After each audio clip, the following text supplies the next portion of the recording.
has been taking a negative downward trend over the last couple of decades is because we have been treating the symptoms instead of the root causes of our problems. The root causes of our economic woes are sweatshops overseas. All these great manufacturing jobs that we had years ago, Briggs & Stratton, A.O. Smith, well actually I don't want to come to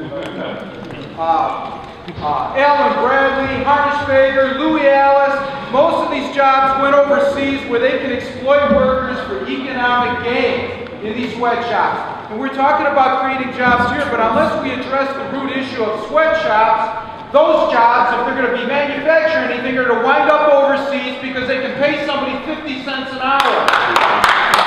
Why would any of these greedy corporations want to pay anybody a family-supporting wage here when they could go overseas and pay somebody 50 cents an hour without benefits? That's right.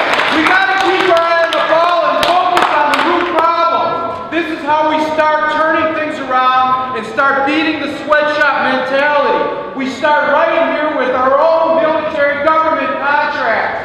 Our national government is contracting out for these shops overseas.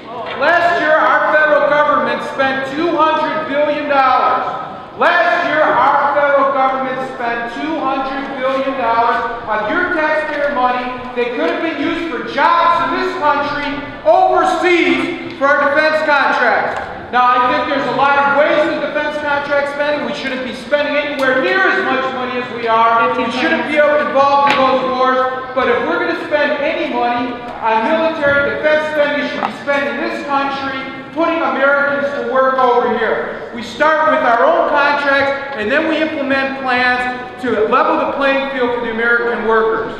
And I will be in touch. How many people think